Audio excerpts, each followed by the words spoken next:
Pause साठा आणि गोदाममधला साठा या गोष्टी मॅच होत नाही बऱ्याच ठिकाणी. मान्य का मला म्हणणं? ई पॉज साठा आणि तुमचा स्टॉक रेशोवरचा साठा मॅच होतो का? हा साठा मॅच न झाल्यामुळे काय होतं की आपल्याला जे आवंटन म्हणजे बऱ्याचदा ई पॉज साठा किती जास्त असतो किंवा कमी असतो आणि प्रत्यक्ष गोडाऊन जर आपण चेक केलं तर त्या ठिकाणी माल ठेवलेला आहे पण या नावावर रेकॉर्ड चेक केलं तुमचा माल दिसत नाही. मग त्यावेळेस काय प्रकार तयार होतो की खोट्या बाजूला फायदा. बरोबर आहे.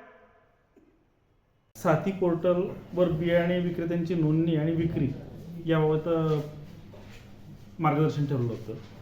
तर साथी पोर्टलवर नोंदणी यासाठी महत्त्वाची आहे की सर्टिफाईड बियाणं जे आपलं तयार होतं तर ते सर्टिफाईड बियाणं निर्मितीपासून तर शेतकऱ्यापर्यंत विक्री होईपर्यंत हा जो या बियाण्याचा प्रवास आहे म्हणजे त्यात कंपनी असेल, त्यानंतर तुमचं डिस्ट्रीब्युटर्स असतील, विक्रेते असतील आणि शेतकरी असेल, तर या सर्व स्तरापर्यंत त्या बियाण्याची विक्री योग्य तऱ्हेने झाली किंवा नाही, किंवा कुठे काही त्याचं आर्टिफिशियल शॉर्टेज तयार केलं जात नाही, या संदर्भात नियंत्रण ठेवण्यासाठी या साथी पोर्टलचा वापर होणार आहे.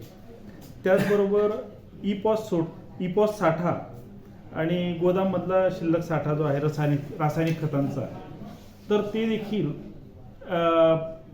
योग्य तऱ्हेने त्याचा साठा जुळला पाहिजे या दृष्टीने देखील आपण शेतकऱ्यांना आपलं निविष्ठा केंद्रधारकांना मार्गदर्शन केलेलं आहे.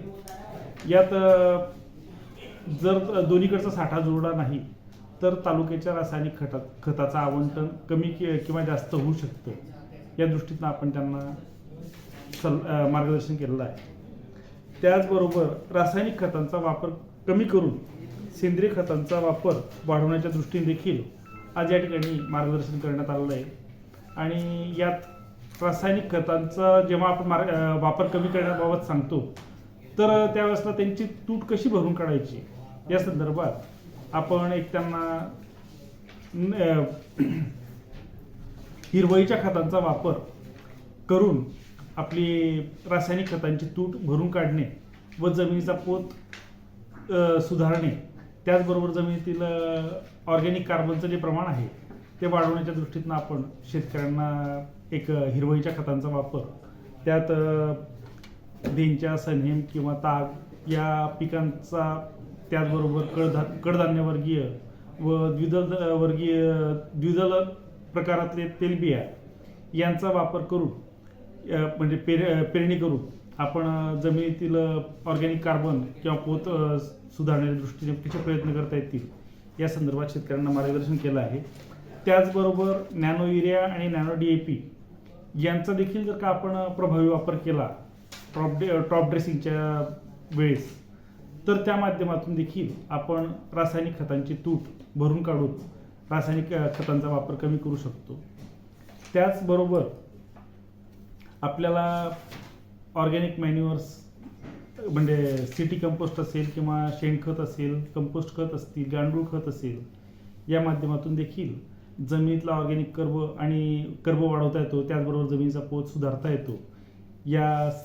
तसेच जैविक खतांचा वापर करून आपण आपल्या जमिनीत उपलब्ध असलेली किंवा जे आपण रासायनिक खतं देतो त्यांचा आपल्याला पिकासाठी जास्तीत जास्त उपलब्धता कशी करून घेता येईल व पिकाचं उत्पादन कसं वाढवता येईल या संदर्भात देखील आपण आज शेतकऱ्यांना या बाबतीत मार्गदर्शन केलेलं आहे. तसंच